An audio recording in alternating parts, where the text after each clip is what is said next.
They said the Whitney archives were exhaustive, meticulous enough to survive a century without a single missing ledger. But the moment you open the folder marked 1894, ball, you feel it, the weight of something deliberately erased.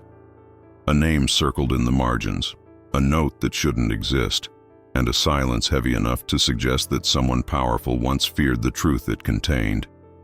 If you think you know Gilded Age scandals, wait until you see the one the Whitneys tried harder than anyone else to bury. What you are about to hear comes from a restricted box that was never meant to be unsealed. No headline survived, no memoir ever mentioned it, and no family biography dares to acknowledge the night it began.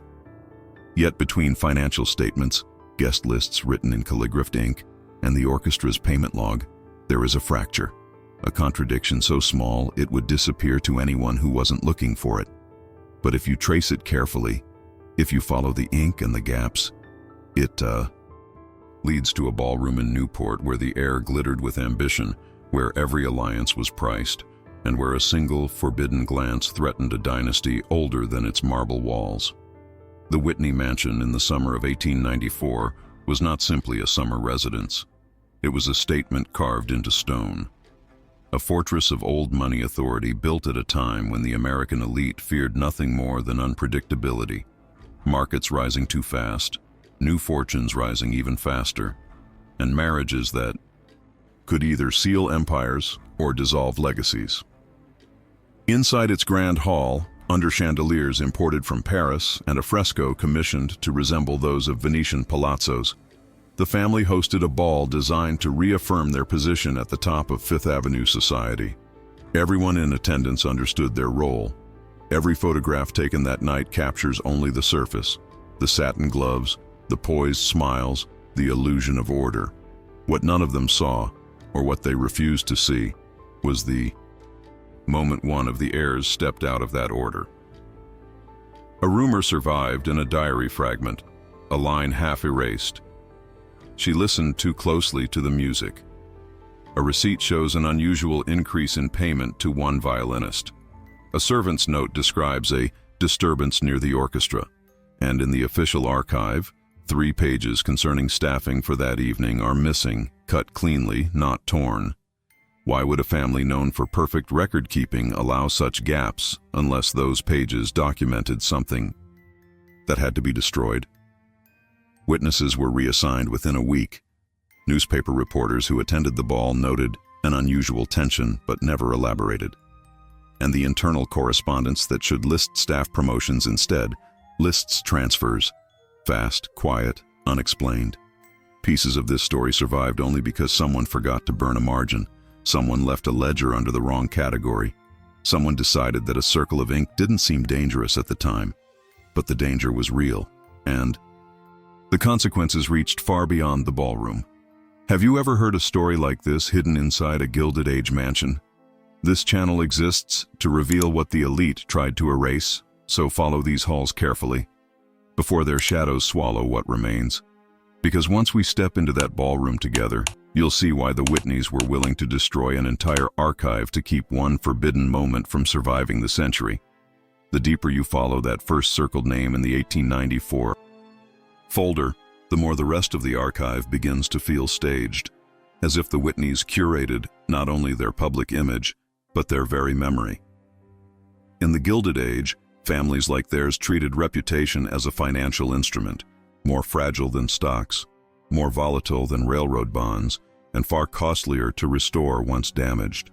And the Whitneys, tied to Wall Street capital, Newport tradition, and the tightly interlocked network of Fifth Avenue dynasties, understood better than anyone that a single misstep could unravel a century of accumulated power. You see this in the invitations engraved on bone-white cardstock, each edge cut with a precision meant to suggest permanence, in letters exchanged with the Astors and the Goulds, dripping with courtesy yet sharpened by expectation, in the way newspapers of the era reported their events with a tone of generational inevitability, as if the Whitneys were less a family and more an institution. Inside that framework, the ball of '94 becomes easier to understand, not as a celebration, but as an investment. Every handshake, every glance, every waltz was part of a choreography intended to reaffirm alliances worth millions. The orchestra, though technically positioned as entertainment, served the same purpose: to elevate the atmosphere, to soften negotiations, to reinforce the impression that the Whitneys' world was orderly, predictable, unshakable. That is why the stray details in the surviving documents matter so much. A note from a cousin mentioning a strain of music oddly placed. A quick annotation from a staff member about a young lady lingering too near the musicians. A second payment logged to the violinist, higher than the rest of the ensemble, with no explanation. These fragments, unremarkable alone, begin to form a thread when placed beside the family's obsessive archival habits. The Whitneys did not accidentally preserve anomalies. If something survived, it survived because it escaped the purge. Walking through these papers is like moving through a mansion with rooms you aren't supposed to enter. There are forbidden rooms in the archive too, ledgers where lines were scraped clean, envelopes containing only ashes, pages where entire sections were replaced in handwriting less consistent than the rest. The more polished the exterior, the more obvious the inconsistencies become. One can almost feel the silent witnesses in the background, the servants dismissed without explanation, the journalists redirected by sudden philanthropy announcements, the distant relatives who stopped being invited after asking the wrong question at the wrong dinner. Hidden heirs, erased records, golden age secrets. These phrases aren't dramatic embellishments. They're the architecture of a world where appearances meant survival. And somewhere within this architecture stood a single heir whose actions were deemed dangerous enough to threaten the entire edifice. Her name appears in correspondence before the ball, bright, promising, strategically positioned for marriage. After the ball, her mentions thin out, flatten, and finally vanish into euphemisms about rest, delicate health, and extended travel. Meanwhile, the violinist's trail collapses in the opposite direction, an abrupt spike in relevance followed by absolute erasure. No forwarding address, no additional employment records, no obituary, nothing but the faint outline of someone the Whitneys needed the world to forget. You might wonder, how many names were brushed out like this? How many stories disappeared because they were inconvenient to the people who owned the ink? Have you ever considered what it costs to protect a legacy built on immaculate perception? The Whitneys paid in silence, in secrecy, in the disciplined destruction of anything that hinted at disorder. And yet, one detail survived. A ledger margin where the heir's name and the musicians appear on the same line. One overwritten, the other scratched almost to oblivion.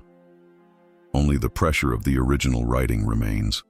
An indentation in the paper, faint but undeniable. A ghost of a connection that was never meant to be seen again. And as you look at that single damaged page, it becomes impossible not to notice a strange outline beside it. An empty space where another sheet once rested, torn out so cleanly that only the imprint of its absence remains, holding the room in a tense and breathless quiet. If you trace that faint indentation on the ledger, long enough the paper almost begins to answer back. The heir's overwritten name is there, shallow but stubborn, and just beneath it another line emerges under angled light. A separate entry in a different hand, written with less confidence, less entitlement. It belongs to the man who was never meant to leave a mark, the violinist. Unlike the family, his presence in the archive depends on accounting. An amount, a service rendered, a date. No crest, no title, no inherited address. Just a first name, badly compressed into too little space, as if whoever wrote it expected it to be irrelevant. In the world of the Whitneys, and in the broader hierarchy of the Gilded Age, he was supposed to exist only for the duration of the music, then fade back into the blur of hired hands who made the illusion of perfection possible. The few traces we have of him sit scattered across documents that were never designed to tell his story. His name appears once in a payroll list from a Newport agency that supplied musicians to summer houses, a modest fee, a brief note, violin, competent. In another, he is reduced to first chair with no room for more. The elite did not need to know the backgrounds of those who performed in their salons. They needed the sound, not the man. Yet at some point, something shifted. In the margin of a staff rota for the Whitney Mansion, a neat script, likely the butler's, records a small complaint. Miss W too frequently near orchestra. Attention drawn to violinist. The phrase is tidy, but the ink is darker, pressed harder into the page, as if the hand that wrote it knew it was stepping onto unstable ground. Somewhere between those lines, a boundary that had held firm for decades quietly fractured. Imagine the ballroom that night. The polished floor reflecting crystal light. The air thick with perfume and cigar smoke. The echo of voices trained since childhood to speak in measured tones. Against that backdrop, the violinist is placed like furniture with a pulse. He stands slightly turned away as etiquette demands, eyes lowered, hands occupied with tuning and retuning as guests arrive in layers of silk and entitlement. He adjusts his cuff once, lets his fingers hover over the strings a second too long when one particular figure passes closer than expected. Across the room, a young woman whose future has been drafted in letters and contracts, not dreams, pauses on the wrong side of an invisible line. Her gloved hand lingers on the banister when the first notes rise from the pit. A cousin notices, then looks away. A maid glances up from the far end of the hall and drops her gaze so quickly that the movement reads as a flinch. Later, a guest will recall in a lukewarm letter how there was a melody near the staircase that refused to dissolve into the background. It's an odd choice of words in a world where music is expressly meant to dissolve, to coat conversation without demanding it. That same guest comments, almost as a joke, that the young Whitney heir seemed unusually still during one of the waltzes, her attention snagged not by the partner at her side, but by something just beyond the edge of the dance floor. No scandal is named, no accusation written. That is not how Golden Age secrets survive. They don't declare themselves. They linger in small asymmetries. The way a glance lasts one beat too long. The way a family matriarch's jaw tightens when applause is directed somewhere it should never be. The archive does not give us the violinist's thoughts. It never intended to preserve them. But his trajectory is mapped in shifts of handwriting and spacing. Before the ball, his name appears once or twice in external agency records, listed alongside other musicians rotating through different houses. After the ball, a single payment from the Whitneys is marked with a subtle adjustment. The amount slightly higher than the standard rate. The notation, private engagement, added in smaller, more careful letters. Then the line is crossed through, not enough to obliterate it, only enough to make it harder to notice unless you already know where to look. It is the sort of correction that suggests not error, but regret at having been so specific. In the Whitneys' world, the machinery of control never slept. There were unwritten rules about where musicians could stand, which doors they could use, which staircases were forbidden. Servants learned to keep to service corridors that never intersected with the main theatrical paths of guests. To step outside those designated routes was to risk becoming visible, and visibility was dangerous. The violinist's path that night, reconstructed from fragments, seems to have crossed into prohibited space. A note in the staff log refers to a musician found near the side staircase at an hour when the ensemble should have been confined to the gallery. No reprimand is detailed, no explanation is offered. The line is squeezed into the bottom of the page, as if added after the fact, when someone realized that the record needed to contain at least a trace of what had happened, in case questions arose later. This is how a dark legacy maintains itself, not through theatrical acts of censorship, but through quiet calibration. The same weeks that follow the ball see an uptick in Whitney philanthropic announcements, carefully placed in the society columns of New York and Boston papers. Donations to hospitals, endowments to cultural institutions, sponsorship of an arts program, all moves that redirect conversation, offering the press fresh material in exchange for looking away from whatever tension might have been felt that night in Newport. If any reporter sensed an undercurrent, they chose to anchor their column in safer waters. The families who controlled advertising accounts and loan guarantees also controlled which whispers grew into headlines and which died in parlors. By the turn of the year, the violinist disappears from agency records entirely. There is no note of death, no formal dismissal letter, simply a gap where his bookings should have been. In a different ledger, someone has gone back and rewritten an ensemble list from that summer, grouping all musicians into a single undifferentiated entry. Orchestra, compensated. The individual names are gone. Whether the ink was scraped away or new pages substituted, what matters is the intention. This man was not only removed from the household's orbit, he was extracted from its memory. Apparatus. Erased records are rarely perfect. A receipt misfiled in a box that was never fully purged. A scheduling note that references violinist as previous engagement. A fragment of music left behind in a drawer. These are the silent witnesses that survived, not out of mercy, but out of oversight. And yet, for all this erasure, one document refuses to align with the revised narrative. On the back of a seating chart, in a space that should have been blank, there is a hastily sketched outline of the ballroom staircase, accompanied by a single word, his first name, written in a smaller, more delicate script than the butler's, then struck through 3 times. The ink has bled slightly into the paper, as if the strokes were made with a hand that pressed too hard, paused too long, hesitated at the edge of saying more.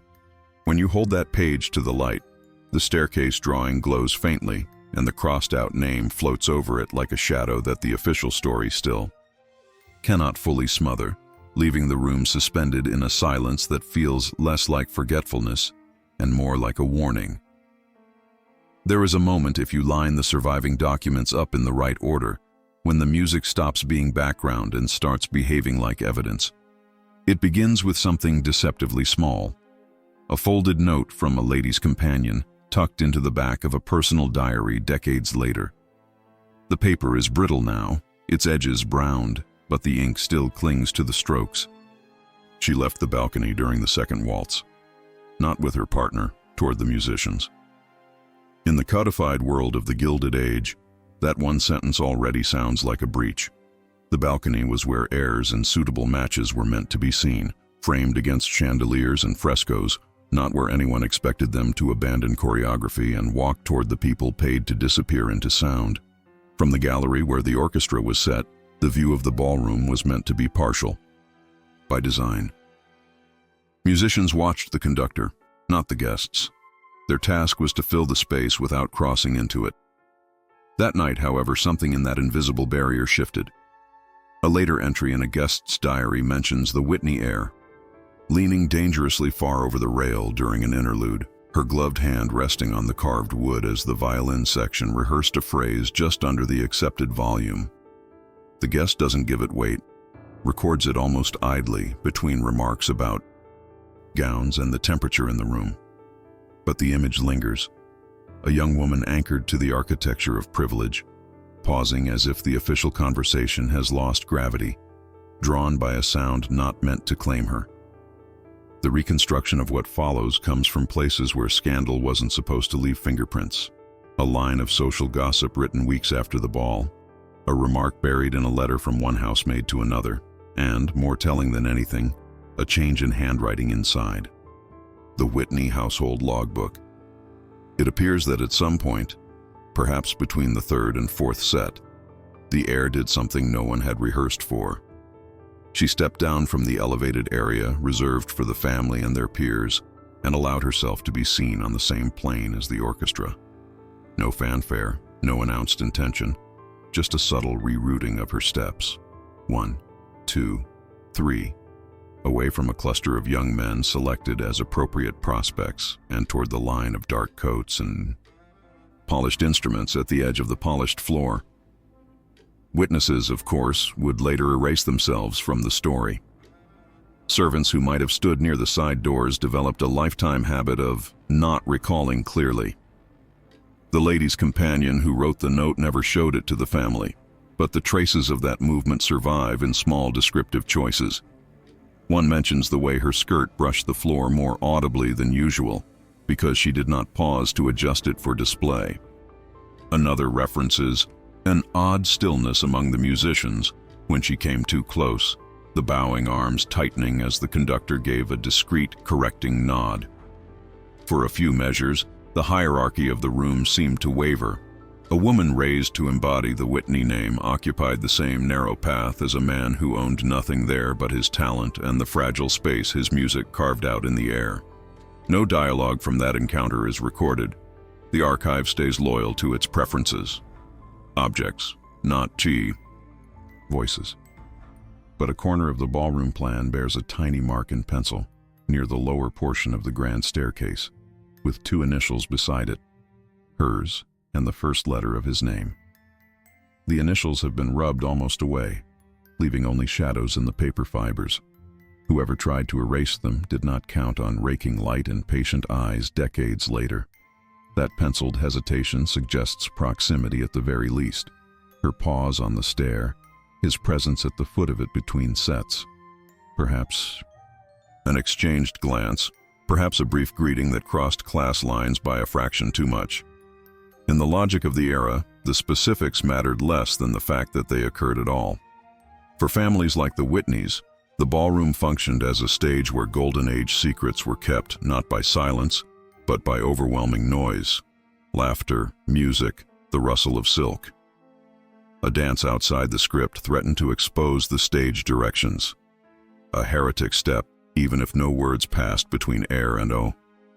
Violinist risked reminding everyone that lineage and wealth were not invincible against impulse. The price of protecting a legacy in such a world was constant vigilance, watching where eyes lingered, cataloging who stood too near whom, reacting to irregularities before they ripened into stories. The butler's marginalia about excessive attention may read restrained now, but the ink pressure betrays urgency. It is the script of someone who understood that this was precisely the kind of deviation the patriarch would consider unforgivable if it ever reached the wrong ears. And it did reach them. A later memorandum, unsigned but clearly produced inside the household, coolly summarizes instances of imprudent proximity between Miss W. and a member of the hired orchestra, noting the need for immediate reinforcement of spatial propriety. The phrasing is clinical, but the implication is anything but. It acknowledges, in cautious language, that a line was crossed, not by touch, necessarily, but by approach, by attention, by the mere suggestion that a Whitney could move toward a man who was meant to remain part of the furniture of the evening. In a society built on inheritance and arranged alliances, that was more than impropriety. It was an imagined future that could not be allowed to exist long enough to take root. You can almost see the room in that moment if you let the documents breathe. The orchestra pausing between sets, servants refilling glasses, guests adjusting gloves and cufflinks, and at the edge of that carefully managed chaos, a young woman standing a fraction closer to the forbidden edge than the architecture intended. A violin resting at the musician's side, his fingers still curved around the neck, not daring to fully relax. A slight shift in the conversations above, a ripple of disapproval traveling through fans and monocles without a word being spoken. And somewhere in the periphery, someone watching not out of curiosity, but out of obligation. The person who would later translate that scene into ink and place it delicately on the patriarch's desk. By the time the music resumed, the ballroom had already absorbed the incident and smoothed its surface. Guests would remember the brilliance of the chandeliers, the intensity of the final quadrille, the lavishness of the dessert table. Almost none of them would recall exactly when the air disappeared from the center of the floor and when she returned, her expression rearranged into something suitably distant. But the archive bears the mark of that sidestep in ways more permanent than human recollection.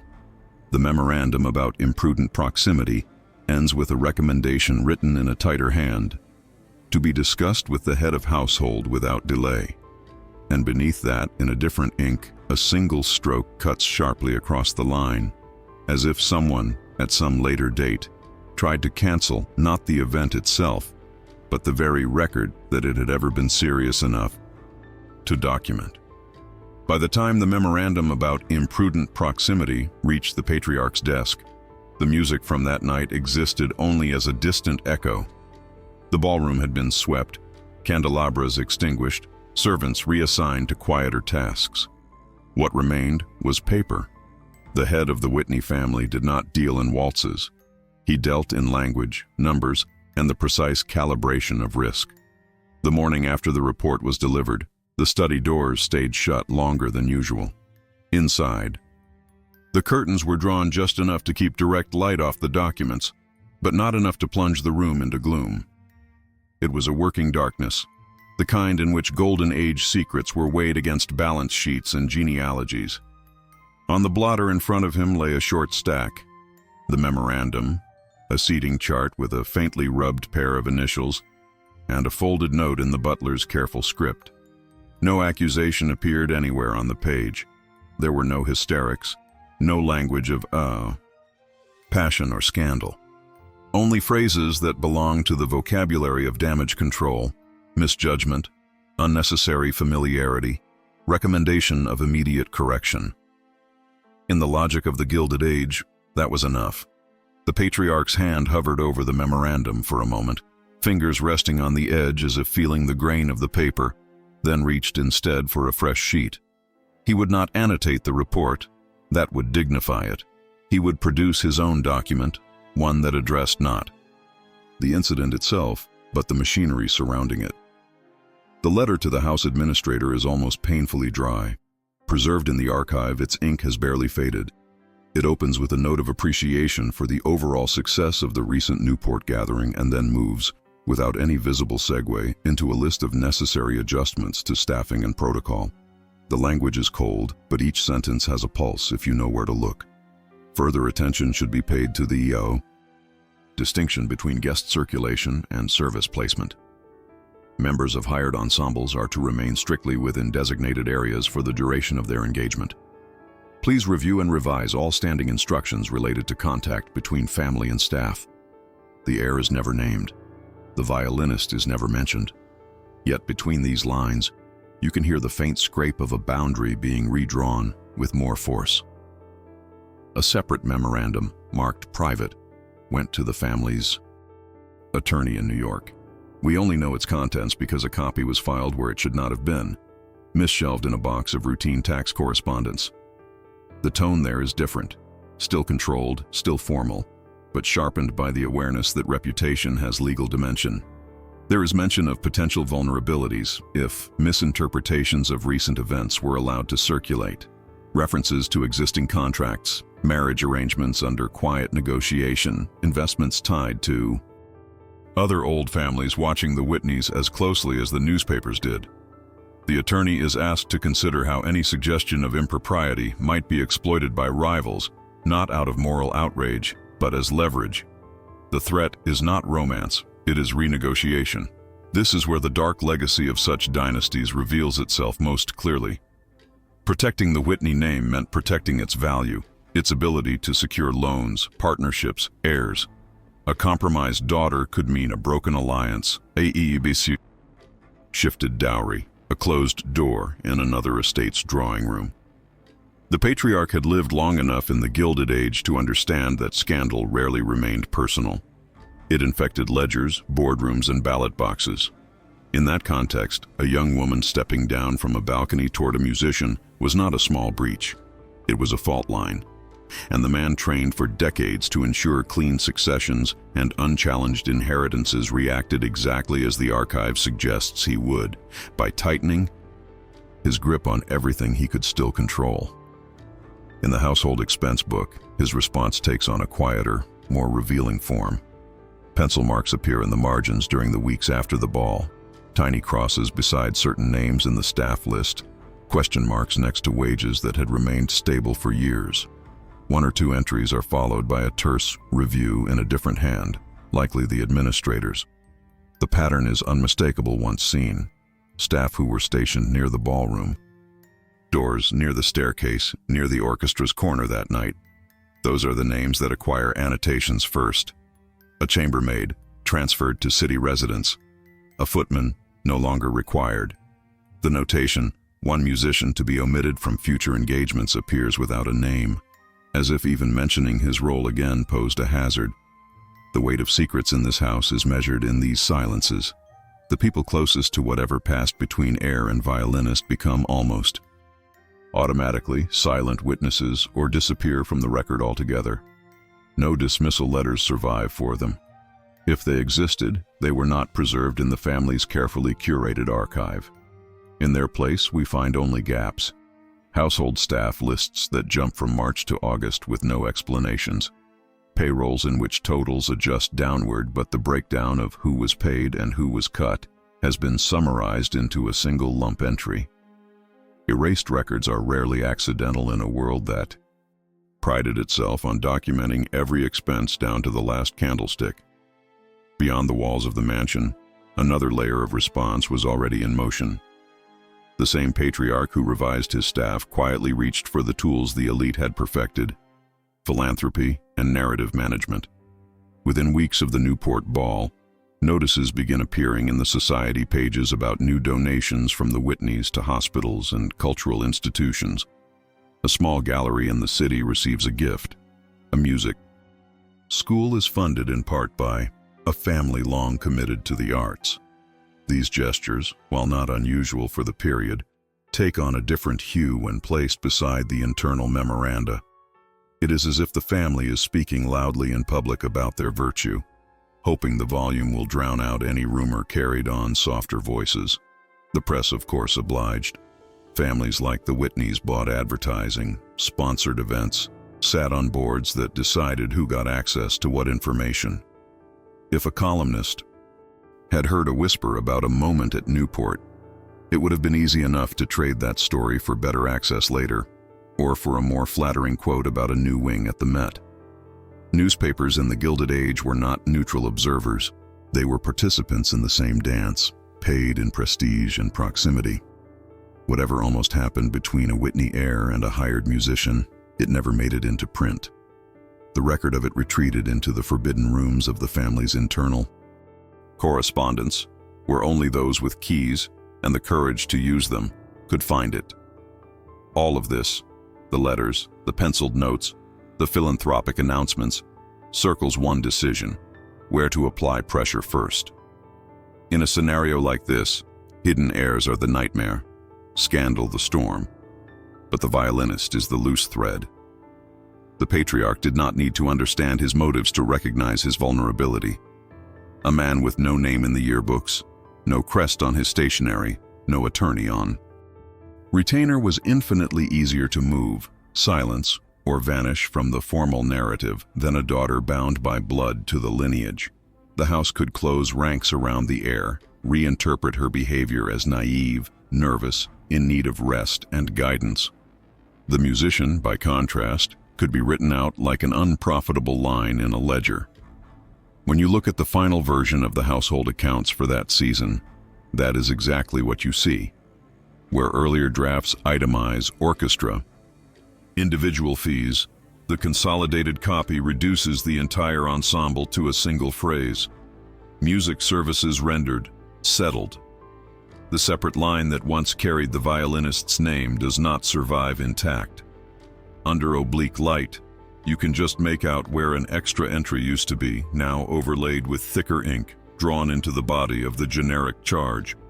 A faint tail of a letter, a ghost curve of what might have been his initial, interrupts the otherwise uniform script, and beside that swollen line, pressed into the page so deeply the nib must have almost torn it, runs one uncompromising stroke, as if someone, perhaps the patriarch himself, decided that this was the precise place where the story had to end, long before the people inside it were allowed to. There is a point in the paper trail where the violinist stops being a person and becomes a problem to be solved. You can almost see the moment when that decision hardens. Early drafts of the Whitney household accounts for the Newport season list the ensemble in detail: first violin, second violin, viola, cello, each with a separate fee and, in a few cases, a surname. The musician we've been following appears there, compressed but legible, his name squeezed into a line that was never meant to carry weight. Then, in a later version, copied in cleaner ink for permanent filing, The structure changes. The individual lines melt into a single entry. Orchestra services, settled. What was once many becomes one. And within that, consolidation, he disappears. This kind of erasure is not dramatic. No red ink, no accusatory note in the margins. Instead, the corrections are made with the calm efficiency of someone accustomed to reshaping reality on paper. The earlier page, the one that named him, was not thrown away. It was demoted, shifted to a working binder, folded, smudged by handling, its edges softened from use. The official copy, the one placed in the leather-bound ledger destined for the family archive, presents a smoother world. Tidy columns, a single line item for music, no names attached to any hands that drew a bow or followed a conductor's nod. In the rituals of the Gilded Age, this is how a dark legacy protects itself, by deciding which details deserve the permanence of ink and which can be allowed to fade into dust. The erasure doesn't stop with him. If you compare staff rosters before and after the ball, a pattern emerges in the absences. Musicians who had appeared regularly in engagements along the coast vanish from Whitney-related records entirely. The agency that provided them continues to exist for some years, supplying quartets to other houses, but its correspondence with the Whitneys goes quiet. A handful of names that stood near his on that first list never reappear in surviving contracts. One might be tempted to blame coincidence, changing fashion, or simple attrition, if not for the way other unrelated staff are rearranged at the same time. The butler who dared to put the incident into words is transferred to city residence with unusual speed, his replacement taking over in Newport the following season. After that, the original butler's presence thins out in the documentation, then dissolves altogether. No pension note, no farewell letter, nothing but a sudden absence where a neat, reliable signature once anchored the bottom of every directive. In an era without formal labor protections for domestic staff, this was how power expressed displeasure, not with spectacle, but with quiet, decisive removals. A servant who knew too much could find references mysteriously difficult to obtain. A musician who drew attention from the wrong quarter might discover that engagements dried up with no explanation, that doors which had opened easily a month before now stayed shut.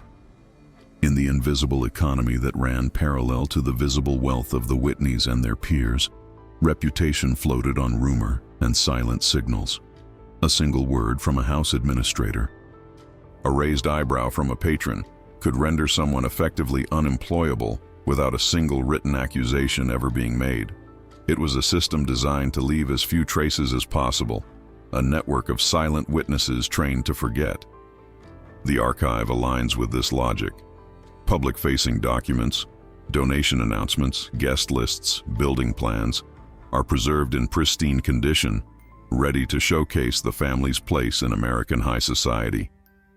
Private instruments of control, by contrast, are either meticulously neutral or missing altogether. We know, for example, that agency ledgers once existed to track the careers of musicians like our violinist. We know because other families' archives contain them. Yet, in the Whitney collection, there are only tantalizing references, a letter from a secretary thanking the agency for its cooperation in recent adjustments, a receipt from a messenger service confirming delivery of a sealed envelope to the agency office. The ledger itself is nowhere to be found. Whether it burned in a fire, decayed in a damp basement, or was simply destroyed on purpose, we cannot say. But its absence sits in the middle of the narrative like a missing stair, noticeable only when you try to step where it should be. You might ask why so much effort would be spent on erasing one musician. The answer lies in how Golden Age secrets get their power. It is rarely the magnitude of the act itself that frightens families like the Whitneys. It is what the act suggests about the permeability of their world. A hired man attracting the gaze of an heir does not, on its own, topple a dynasty, but it hints at the possibility that the rules governing inheritance, succession, and proper unions are not as airtight as advertised. If one boundary can be crossed in the open, others might be crossed in shadow. Hidden heirs become plausible. Whispered rumors about unsuitable attachments suddenly feel less absurd. And in a society where property, stock, and influence flowed along bloodlines, even the hint of that kind of instability had to be neutralized quickly and thoroughly. So the record is cleaned, not by fabricating a new story, but by sanding down the existing one until nothing sharp is left to catch on. The ball remains in the archive as a triumph, a testament to the family's place among the elite. Photographs from the season show the heir in carefully curated poses, flanked by appropriate companions. The orchestra, if visible at all, appears as a dark blur in the background, indistinct and unthreatening. No caption ever names the man whose bow once drew her toward the edge of the script. In the written accounts, his presence has been reduced to arithmetic. He is buried inside the sum of services rendered, swallowed by the total like a note held too long, and then abruptly cut off. And yet, erasure in the Gilded Age is almost never flawless. Paper remembers things its owners would prefer it forget. In a misfiled folder of maintenance records, far from the polished ledgers and bound volumes, one modest slip survives from the agency that once supplied the Whitneys with musicians. It lists a cancellation issued shortly after the Newport Ball, a previously agreed series of engagements for a small string ensemble, terminated without reason. 3 names have been neatly crossed out and replaced with "no further service required." The 4th line is different. Where the violinist's name should be, there is a void. Not a blank space, but a ragged one, where the paper has been abraded so hard the fibers have lifted. Someone did not simply cross him out. They scraped, as if the act of writing his name there had itself become dangerous. Under angled light, you can still see the ghost curve of a letter in that damaged patch, stubborn as a bruise beneath cosmetics. The rest of the page is orderly, the handwriting measured, the ink even. It is this contrast that carries the real weight, the violence of that tiny erasure, set against the calm surface of everything around it. You don't need a confession to understand what it means. You just have to follow the silence to the place where it suddenly becomes too loud to ignore, lingering in that torn space on the paper like a door that was never supposed to exist in the blueprint of the house, but does, waiting in the dark. Once the violinist was pushed to the edge of the page, the family's attention turned to the one person they could not erase outright. A musician could be reduced to orchestra services and quietly denied future work. An heir could not. She was inked into the very structure of the Whitney dark legacy, into dowry calculations, future alliances, and the long curated list of names meant to carry the family forward. Removing her from the record entirely would have raised more questions than leaving her in. So instead of erasing her, they began to rewrite her. The first sign of that shift appears not in a ledger, but in a medical note. It is a brief document written on heavy paper with an embossed letterhead from a respected New York physician. The language is familiar to anyone who studies the Gilded Age.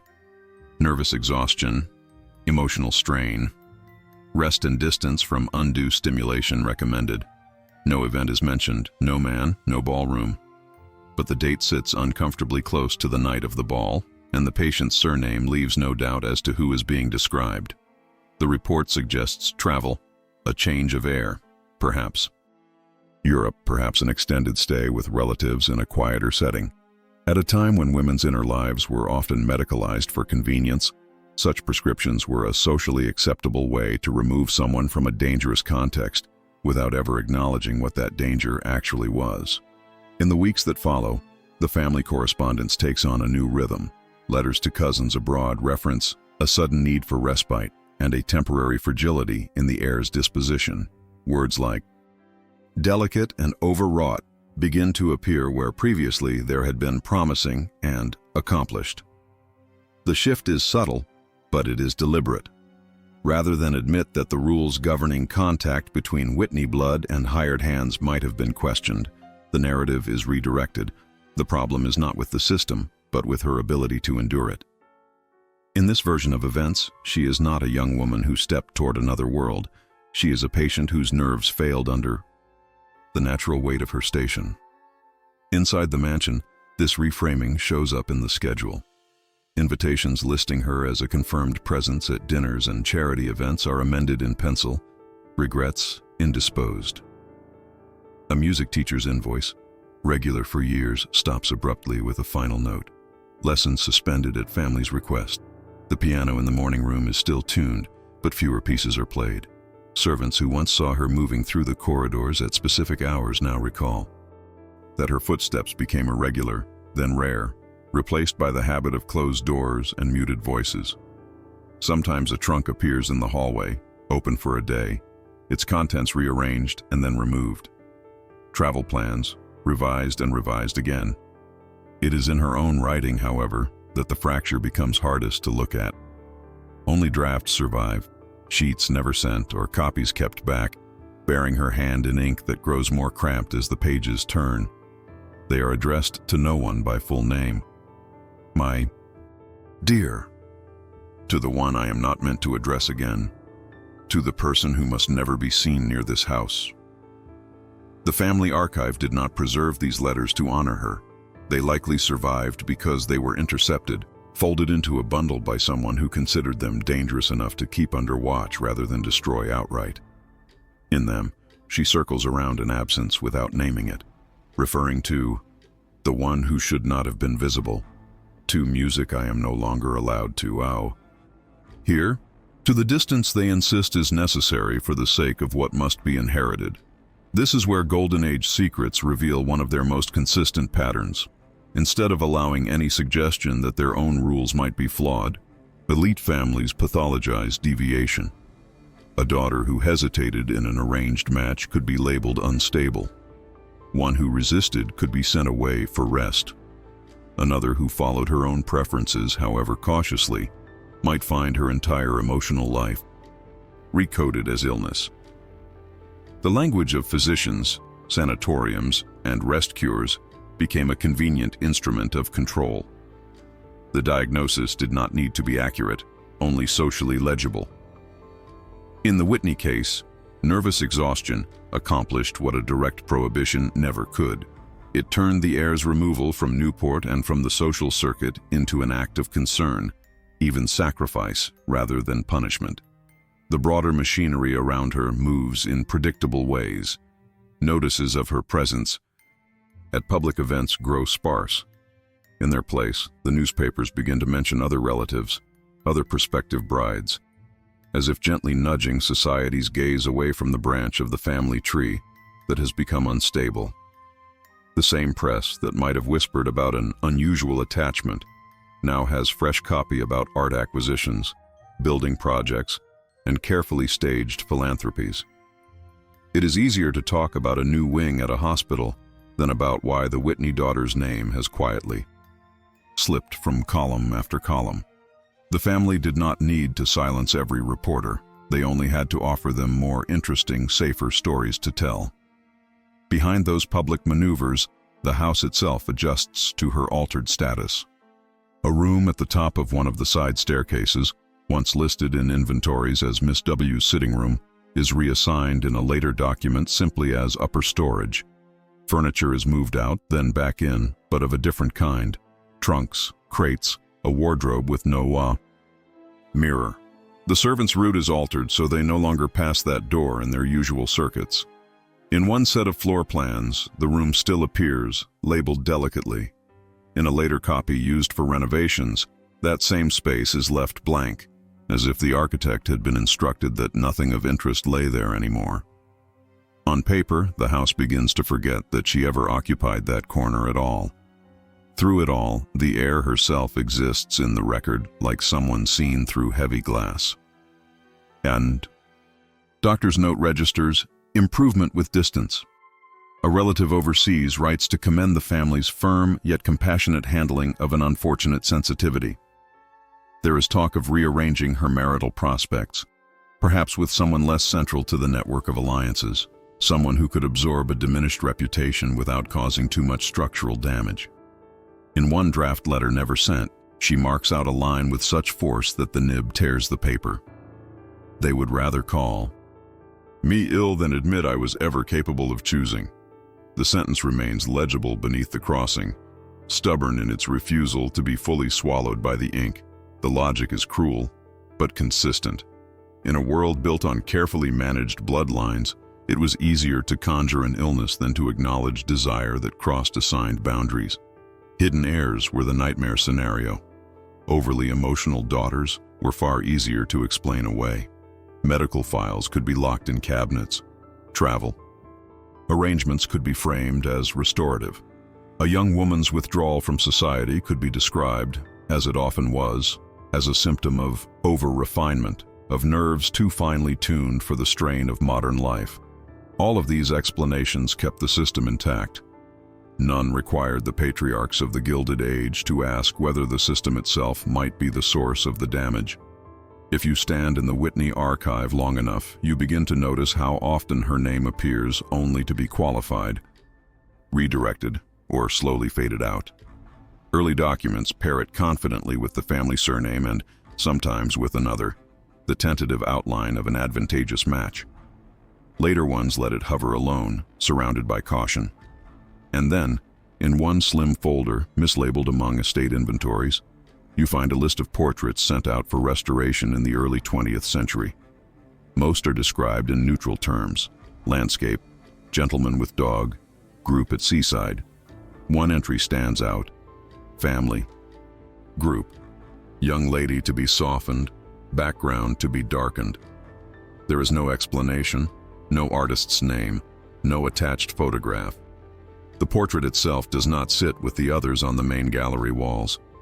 It hangs in a narrower corridor, where the light is poorer and the steps are fewer. Under the varnish, you can make out the familiar arrangement: the patriarch seated, other members placed strategically around him. Where the heir stands, the brushwork changes, just enough to disturb the eye.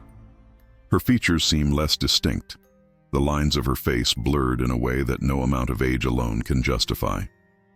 Up close, you can see where the painter's corrections overlay an earlier intention, turning a once clear likeness into something almost generic. One small figure in the group has been gently, deliberately softened until she is nearly unreadable. Present in the story, yet receding, as if the house itself had decided that she should remain forever slightly out of focus. The document that was never meant to surface doesn't look dramatic at first glance.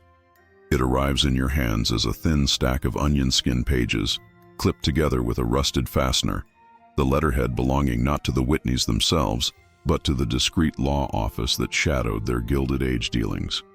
The title is intentionally dull: Internal Assessment of Household Measures, Newport Season. No mention of romance, no mention of scandal, just an administrative skin over something far more delicate. But as your eyes move down the first page, the tone tightens.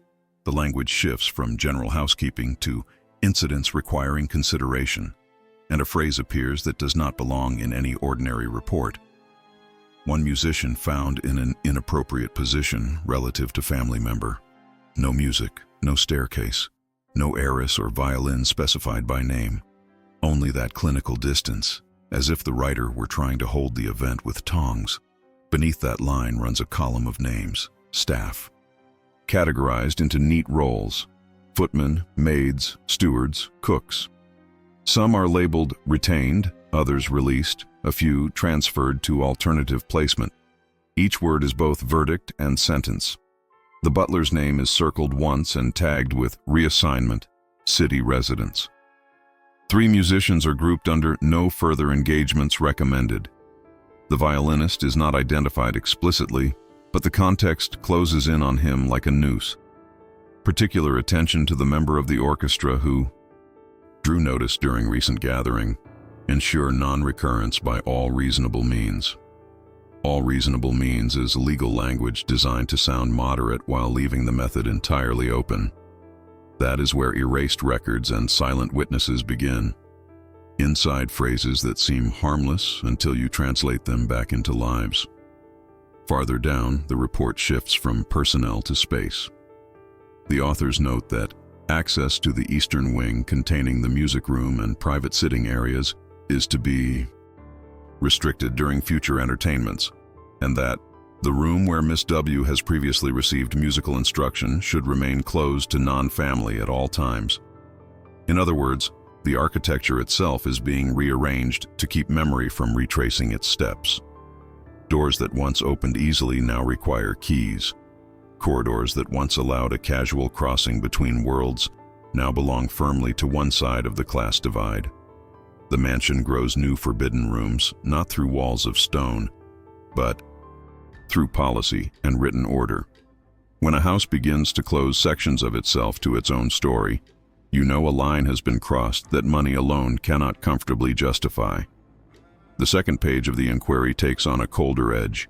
It details discretionary payments made in the weeks following the ball, sums labeled as gratitude, settlement, transition support. A housemaid receives a small amount in appreciation for loyal service no longer required. A coachman is paid off after schedule restructuring. Most striking is a line referencing an unnamed individual linked to the orchestra, allocated a higher sum under the bland phrase to ensure absence of misunderstanding regarding the Newport event. No mention of wrongdoing, no admission of fault, but the purpose is unmistakable. Pay, close the door, and make sure nothing leaks into the unforgiving quiet of the society columns. This is how Golden Age secrets were kept out of the public record, not with explicit threats, but with carefully calculated gestures that made speaking out both risky and unnecessary. Interwoven with these financial notes are recommendations that read like a manual for containing contagion.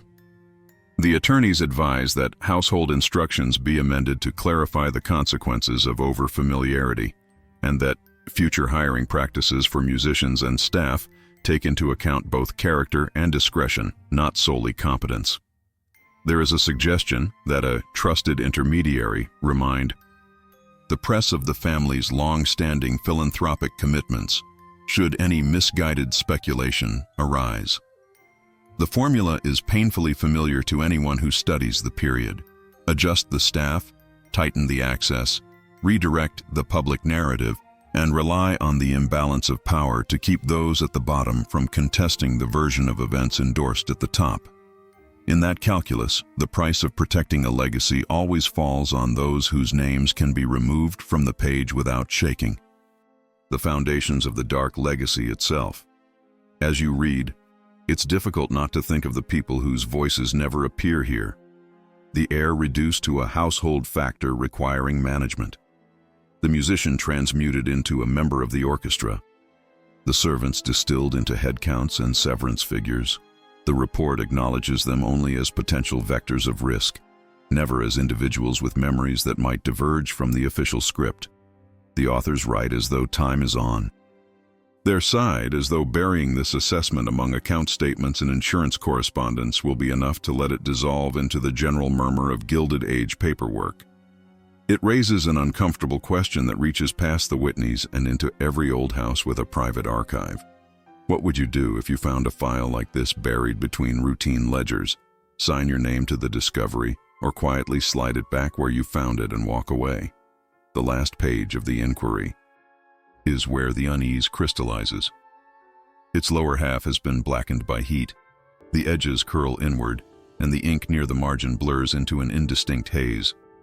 Someone tried to burn this, or something very close to it. A fragment of handwritten addendum survives at the top. In light of the above, further action concerning M and Miss W should be discussed verbally only.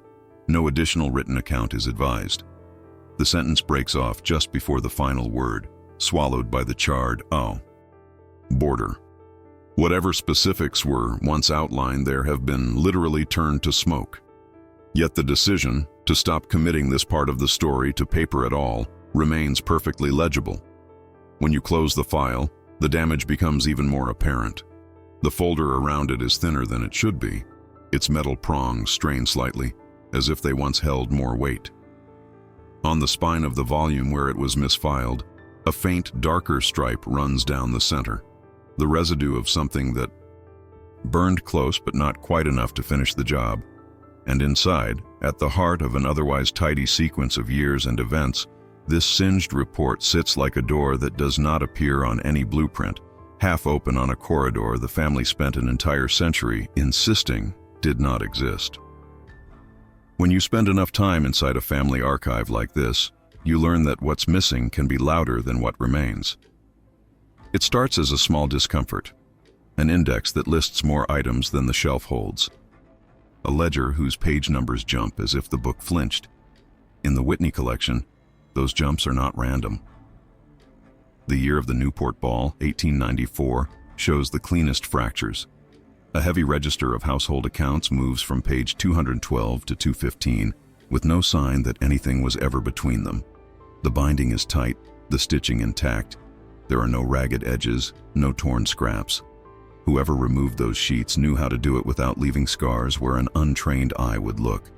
The only clue is a subtle loosening at the spine, detectable only when you flex the volume and feel the hollow where paper used to be. Modern archivists walk through these gaps the way conservators walk through a damaged fresco, by reading what's no longer there. They line up volumes by year, compare inks, measure the grain of the paper against known suppliers. In the Whitney material, there are moments where the texture shifts mid-entry, one half of a financial year written on slightly thicker stock, with one new type of watermark, and the remainder on something thinner with a different mark entirely. Officially, it's simply rebinding. Unofficially, it is the point where someone decided the original sequence needed to be interrupted. Newspapers from the same months, preserved on microfilm elsewhere, talk about a noticeable increase in Whitney philanthropy, new donations to orphanages, to schools, to public gardens. The family appears suddenly, insistently generous. Yet inside their own books, the ledgers that should detail those gifts in full are exactly where the pages are smoothest, the gaps most carefully sealed. Cross-referencing the internal archive with public records exposes more of these fractures.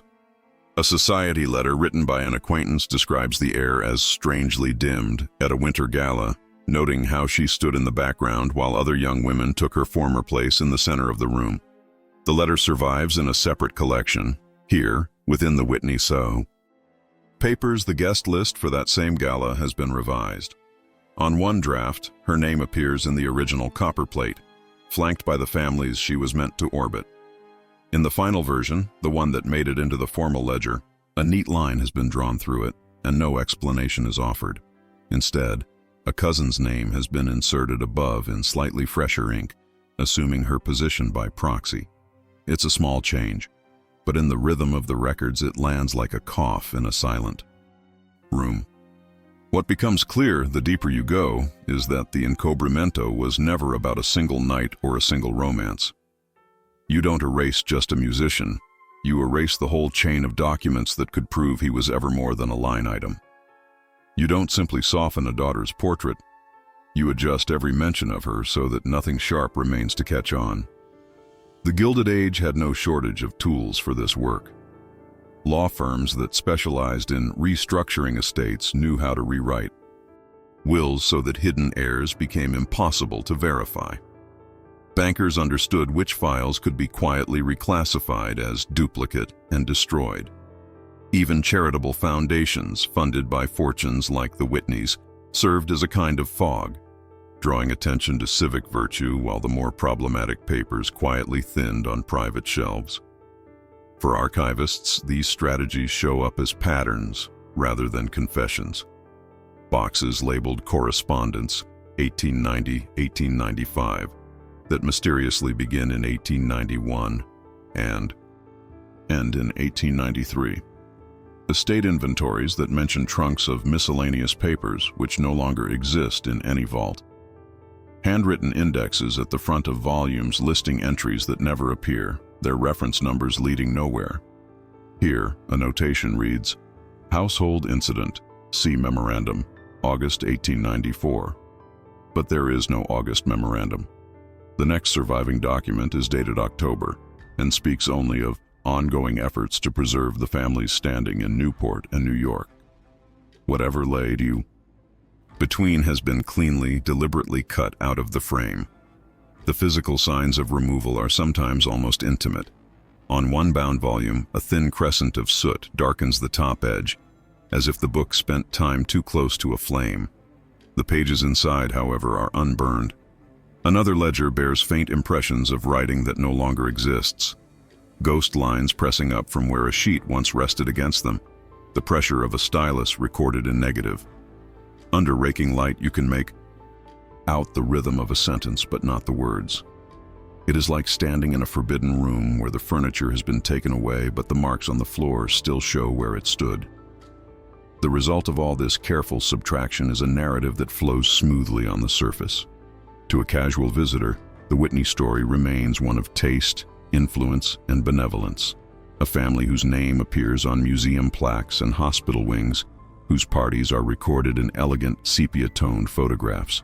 Only, when you start lining their internal documents up against external traces, newspaper whispers, stray letters, institutional archives, do the discrepancies accumulate into something heavier. The more the official record insists that nothing unusual happened, the more the empty spaces begin to vibrate. You start to understand that this is not an accident of time, but a choice. A choice to let certain pages burn, certain names be crossed out, certain nights exist only as a rumor trapped between walls, that learned long ago how to keep their own counsel. In one index near the end of the Whitney archive, a clerk has written a tidy list of titles: seasonal accounts, staff records, philanthropic disbursements, Newport incident file. It is the only place that phrase appears in the entire collection. When you go looking for it, you find the place where it should be. A stretch of shelving with a gap between two thick volumes, the labels on either side aged to the same mellow tone. The missing files tag remains on the wood, a thin strip stamped with its name and year, but there is nothing beneath it. Only a rectangle of paler dust shows where a box or book once sat undisturbed. And beside that label, on the bare shelf itself, someone has left a penciled mark, a single surname, struck through so hard the graphite has cut into the grain, holding the space in a kind of brittle, breathless silence. If you follow the money instead of the missing pages, the shape of the Whitney response becomes even clearer. The year after the Newport ball, their balance sheets look less like simple records of wealth and more like a map of containment. Quiet renegotiations appear in correspondence with banks. Interest terms softened for a political ally whose influence over city appointments might prove useful. A line of credit extended to a newspaper owner who had recently begun attending Whitney dinners. None of these letters mention the heiress, the musician, or the ball of 1894. They don't need to. In the world of the Gilded Age, everyone understood that access and forgiveness traveled through the same channels as capital. Philanthropy, too, begins to thicken around the family name like carefully applied varnish. Before the incident, their donations were steady, almost routine.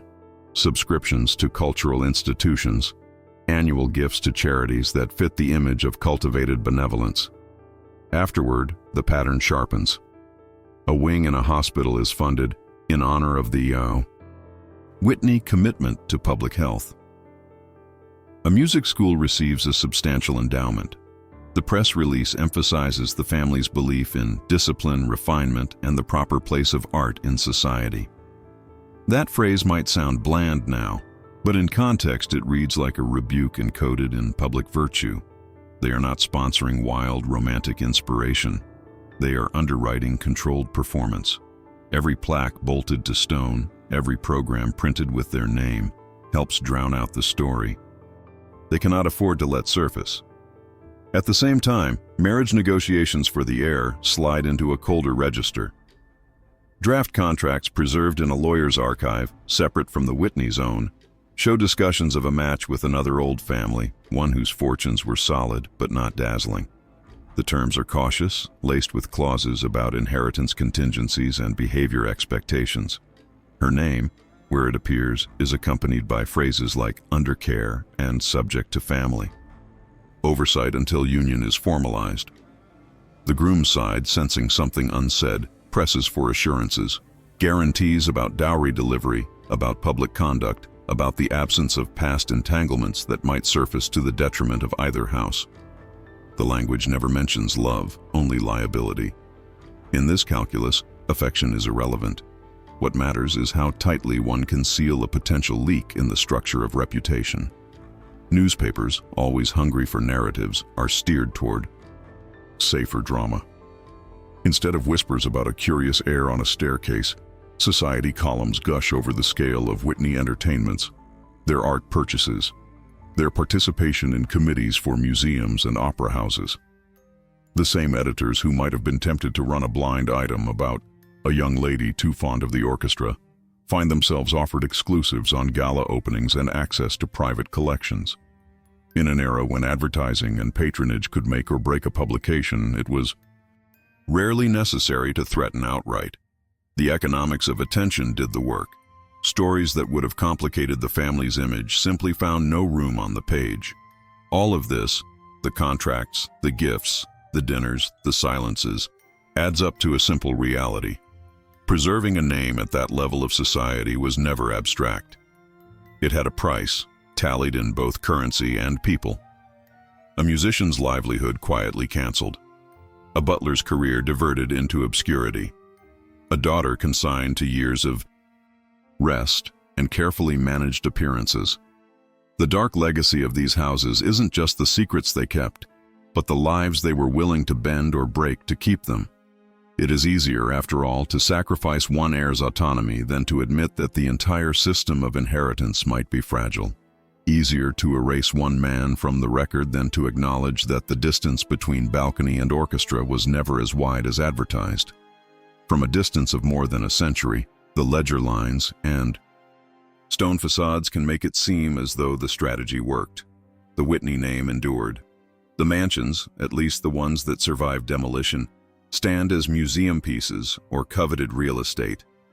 Visitors read about art, architecture, and parties under chandeliers, not about a night when the choreography slipped. Yet in the quiet of the archive, where burned edges and missing files draw your eye more than gilded frames do, the cost is harder to ignore. The more immaculate the official story becomes, the more those little fractures pulse at its edges, insisting that something was paid and never fully acknowledged. On one museum wall, generations later, hangs a large oil portrait of the family, part of an exhibition celebrating American dynasties of the Gilded Age. A polished plaque below lists their contributions to culture, their role in shaping the city's institutions, their enduring legacy of taste. At first glance, it fits perfectly into the narrative the family worked so hard to fix in place. But if you step closer, past the rope and the soft hum of audio guides, your eye catches on a small discomfort. A figure at the edge of the canvas whose features have been worked and reworked until they're softer than the rest. The outline of her face just a little too blurred, as if the painter could never quite decide who she was allowed to be. And down in the lower corner, almost swallowed by shadow, a violin rests against a chair with no owner beside it. An object that has no explanation in the catalog, sitting there quietly, contradicting everything the caption insists you're supposed to see. The irony is that the Whitneys did almost everything right, at least by the standards of their time. They trimmed ledgers, burned addenda, softened portraits, redirected reporters, tightened doors. For decades, the house and its dark legacy held their shape. What they did not plan for was what happens to paper when fortunes move, when banks merge, when law firms outlive the families they once served.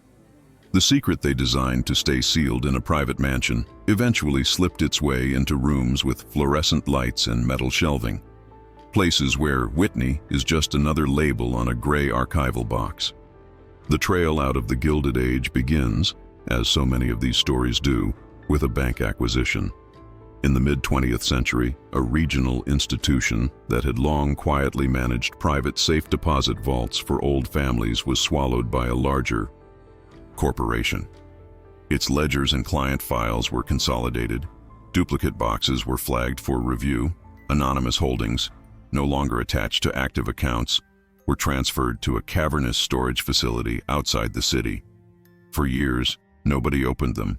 They sat on pallets, wrapped in plastic, their origins reduced to stenciled numbers and fading tags. By then, Most of the people who might have remembered why those boxes had to stay sealed were gone. Decades later, the bank decided to deaccession what it considered non-essential historical material. A local university agreed to take it, partly for the business history, partly for the potential research value. The crates arrived in a loading dock in the back of an old library, where student workers wheeled them under buzzing lights and lined them up along a corridor that smelled of cardboard and cool dust. For a while, the boxes were just inventory, accession numbers, condition notes, basic descriptions on acid-free folders. They were not yet a story. That only began when someone noticed that a group of files, kept by an obscure law firm that had once represented several Fifth Avenue dynasties, kept circling back to the same words: Newport, 1894, Household Measures, Whitney. On paper, the law firm was unremarkable. It had handled wills, trust structures, property transfers, the legal scaffolding that allowed Golden Age secrets to remain comfortably private. When the firm dissolved, its closed files were boxed and quietly donated, more out of habit than intention. Tucked among routine estate settlements and dull contract correspondence sat that thin stack you've been following: internal assessments, memoranda, copies of letters that never made it into the Whitney family's own carefully pruned archive. They survived not because anyone wanted them to, but because they were boring enough, for long enough, to escape notice. Their danger was disguised as bureaucracy. The person who finally slowed down over them might have been an archivist or a graduate student hunting for a dissertation topic. What matters is what they recognized: the recurrence of the same year in the margins of unrelated files, the way certain names appeared, then vanished across different ledgers, the peculiar habit of referring to an incident without ever committing to naming it. They saw the burn marks on the internal inquiry, the gaps in the numbering of household ledgers, the mismatch between what the family presented to the public and what its paperwork, scattered now across bank boxes, law firm remnants, and museum records, reluctantly confessed. It was not a single, miraculous discovery. It was a slow, cumulative noticing. Reconstruction in this kind of case is closer to forensic work than to reading. Historians cross-reference stamps from receiving departments, check protocol numbers against shipping logs, trace the journey of a single folder from a private office on Fifth Avenue to a university basement. They compare inks under magnification, matching the revised Whitney ledgers with rough draft account books found in the bank's collateral files. They notice that a particular typewriter used for legal memos in 1894 also produced one of the harmless letters about philanthropic planning. They realize that the same hand who wrote "No further service required" next to a string ensemble's name later annotated a trust document with the phrase "Family Stability Paramount." It is through this patient, almost obsessive cross-checking that the outline of the romance emerges. Not as a love story, but as a network of reactions. The violinist, never named directly in any surviving Whitney document, begins to take shape at the intersection of agency receipts, canceled engagements, and a single abraded line in a performance register. The heiress, blurred in portraits and recoded as nervous, comes into focus through draft letters intercepted and misfiled, through boarding passenger lists. For ships to Europe, through medical records tucked into a physician's estate. The mansion itself, with its forbidden rooms and sealed wings, is reconstructed not from glossy photographs, but from renovation plans that quietly erase her private spaces from the visible blueprint. What makes this case so unsettling is not just that we can glimpse the romance through the smoke, it is that we can watch, almost in slow motion, the machinery of concealment working to grind it out of existence. For every fragment that points to a staircase, a melody, a shared glance, there are three that map decisions about who to fire, who to pay, which journalist to invite to dinner, which file to remove from a shelf. The dark legacy of the Whitneys is not merely that something forbidden happened in their house. It is that they invested so much effort and so much money into ensuring that whatever happened would never be legible as anything more than a rumor. And yet, here we are, over a century later, following a trail they considered safely scattered. A bank changed hands. A law firm closed its doors. A box was mislabeled miscellaneous. A researcher in a quiet reading room put together a pattern that the original architects of the cover-up assumed would stay broken. That is the vulnerability of even the most carefully guarded Golden Age secrets. They were designed to withstand scandal in their own time, not the slow, indifferent patience of the archive. So what does it mean now to look this file in the face? To lay the burned report beside the softened portrait? To match the doctor's note to the travel ticket? To place the scraped-out line in the agency ledger next to the family's celebratory donation announcements? It means acknowledging that history is not just about what the powerful chose to record, but also about what they tried very hard to erase. It means understanding that behind every immaculate family narrative, there may be silent witnesses, papers, objects, rooms that remember more than they were supposed to. And it raises a question that refuses to stay abstract. If you were the one to open a folder like this, if you held in your hands the proof not of a grand love story, but of a meticulously executed erasure, what responsibility would you feel? To the past? To the people written out of it? To the present that still runs on some of the same rules? In one of the university's climate-controlled vaults, the fragments now sit together for the first time in a century. The legal assessment, the altered ledgers, the draft letters, the inventory with the missing Newport incident file. They occupy a single archival box, labeled in calm black ink with a call number and a date range. On the spine, someone has added a quiet note for future readers. Whitney House, contested records. Inside, among the acid-free folders, a photocopy of the original portrait's catalog entry has been slipped into the final sleeve, next to the printed description of an American family at the height of the Gilded Age. A researcher's pencil has traced a faint circle around the blurred figure at the edge and drawn a small arrow toward the instrument resting in shadow. An addition no official catalog will ever acknowledge, but which sits there anyway, like a face half erased on a canvas that refuses to forget. In the quiet of that university vault, with only the soft hum of the climate system and the faint rustle of archival gloves for company, the Whitney file looks almost modest. No gold crest, no proclamation. Just a neutral box holding what survived a century of deliberate forgetting. Yet as each fragment is laid out under the pale reading room lamps, the pattern becomes impossible to ignore. Money rearranged, doors sealed, portraits softened, names thinned to initials, music reduced to services rendered. What began as a single night in a Newport ballroom stretches outward, revealing an entire system built not only to accumulate power, but to decide, carefully, coldly, what would be remembered at all. In that sense, the forbidden romance at the heart of this story was never just about a glance on a staircase or a melody that lingered too long. It was a stress test on the architecture of the Gilded Age itself. A hired musician and an heiress were not supposed to occupy the same sentence, much menos the same rumor. When they did, the response from the house was swift and surgical.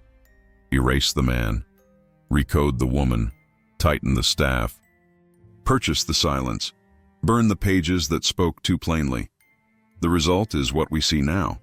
Not a confession, but a set of absences we can trace like shadows on the wall of a long, dim corridor. What the Whitney case really reveals is that the great families of that era governed on two fronts at once. With one hand, they signed checks, placed directors, shaped skylines. With the other, they curated memory.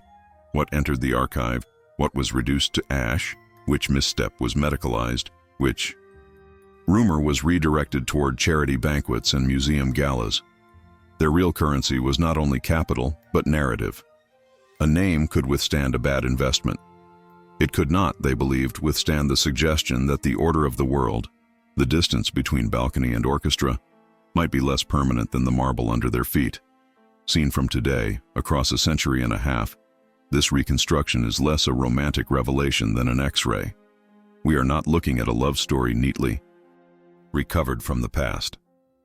We are looking at the bones of a mechanism designed to grind such stories down until all that remained was a smooth, respectable surface.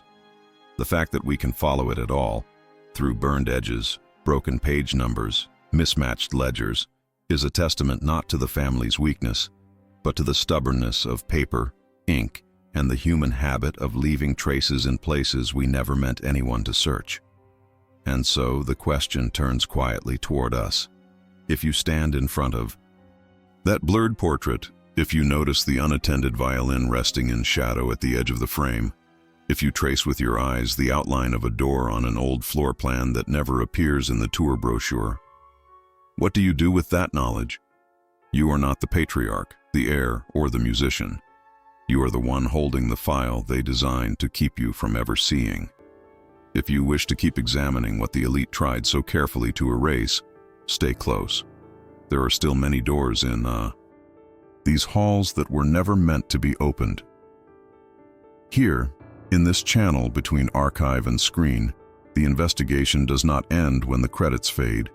It shifts rooms. Leave your thoughts below. Every perspective helps illuminate what history tried to bury. Patterns like the Whitneys are rarely unique.